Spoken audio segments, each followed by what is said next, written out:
In the last few days, the Syrian civil war has actually heated up again, and HTS Hayat Tahrir al-Sham are now in the city of Aleppo. So you see this video of them actually taking the city of Aleppo. They're storming in without any resistance from the Syrian army. And what's happening is that the more land that they capture, it results in the Syrian rebels getting more and more bold and the government soldiers of Syria actually fleeing. And there's a lot of footage. The Assad government has been humiliated. And this is in Assad. Look at this.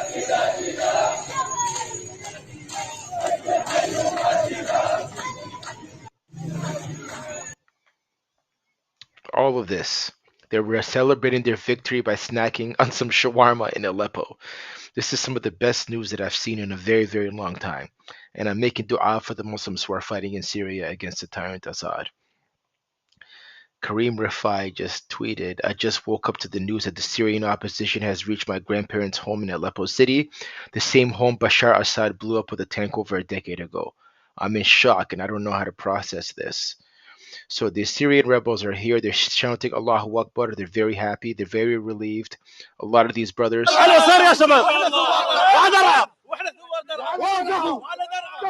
A lot of these brothers were chased out of their city almost a decade ago, and now that they're returning, this is a very jubilant scene, and I'm very, very happy to see this.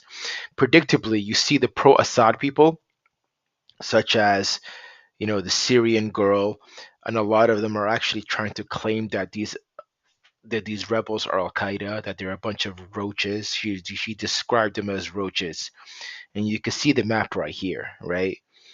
They took the city of Aleppo in the green, and now they've moved to Hama, and they're gonna go into Homs as well. So this is not good for the Assad regime, and the reason why the Assad regime is actually losing is because the Russians have lost hundreds of thousands of men fighting in Syria, and the Iranians have been weakened by Israeli airstrikes, and Hezbollah has been weakened by Israeli airstrikes. So Bashar Assad, the guy who was relying on Iran and Russia and Hezbollah to defend him, now can't rely on these people anymore, and now he's on his own. And it's basically proven the reality is that Assad was always a paper tiger. Assad was always a paper tiger, and all that needed to happen was for the Russians and for the Iranians to be weakened.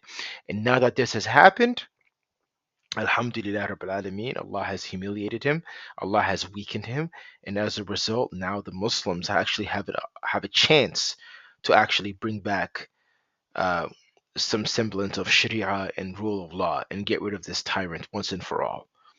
And there's so much news about this; it's unbelievable.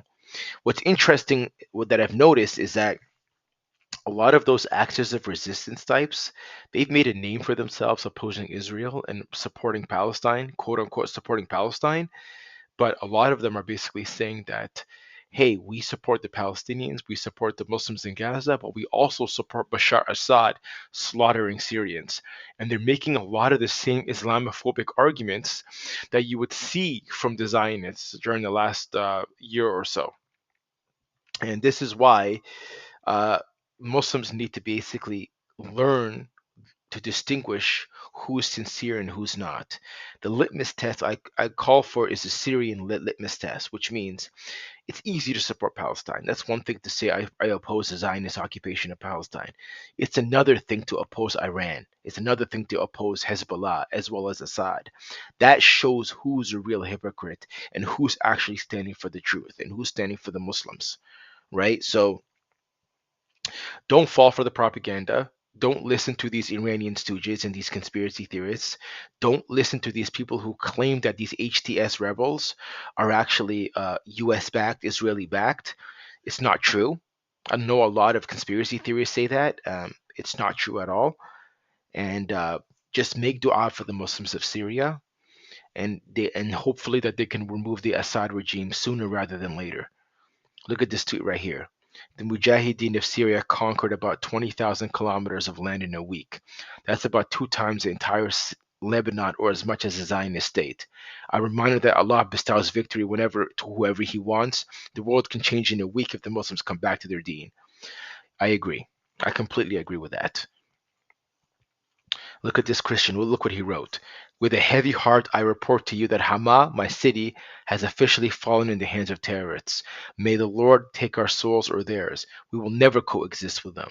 So you see some Christian Syrians who are pro-Assad. They're very upset about this because Assad is a secular dictator, and they have this weird, incorrect belief that if Syria is conquered by actual Muslims, that they're going to lose their rights. It's not going to happen. Christians have been living in Syria for 14 centuries with Muslims under Islamic rule and paying jizya and living under an Islamic state. So you have nothing to worry about.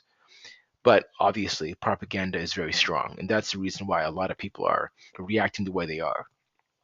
Look what Nax Bilal wrote. There is an Islamic phobic undertone to some of the criticism that is coming from the left about events taking place in Syria. I agree. There is an Islamic undertone. The Syrians have liberated one third of their country, alhamdulillah. Two-thirds left to go, inshallah. Alhamdulillah Rabbil Alameen. This brings joy to my heart. Now you have Daniel Haqiqatju basically making the argument that because what's happening in Syria might be beneficial for Israel, the Muslims should oppose it. That's not a good argument. It doesn't make any sense. Uh, I don't get where he's trying to come from here. Daniel Haqiqatju. He was never very smart when it comes to political affairs. So when he makes these arguments, you just have to take it with a grain of salt, right? So he talks about how if the Syrian army is defeated, U.S. and Israel will continue their policy of keeping the Yinon plan by funding different Sunni factions to take power. You have to understand that in the mindset of a Sunni, even if it was true that they were able to get some of their weapons from the United States, I mean, people use people, right? So in the same way how the Americans might be using these Sunni militants, the Sunni militants are using the Americans for their weaponry. So they're not taking orders from Uncle Sam. They're just taking advantage of a situation where weapons are flowing freely around the area. I mean, there are literally hundreds of millions of guns floating around Syria, hundreds of millions of them. It's not hard to get guns. And a lot of these men are fighting with AK 47s and other basic rifles. It's not like the high fighter jets. They don't have artillery weapons like that. They don't have ATACMs. They don't have tanks. These are men with rifles, and they're fighting with rifles. So this idea that they need the United States to fund them is just not true. These men are self sufficient, they generate their own income. And they've been fighting a war for over a decade, okay? Give these guys just a little bit of credit, okay? Not everything revolves around the United States.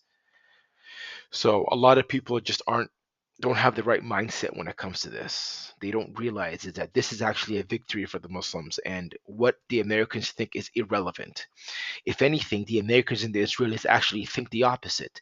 According to C.J. Werleman, he actually quotes a lot of what the Israeli officials are saying is that Assad is a buffer between Israel and Sunnis. You have to understand who we're dealing with. We're talking about Bashar Assad, okay?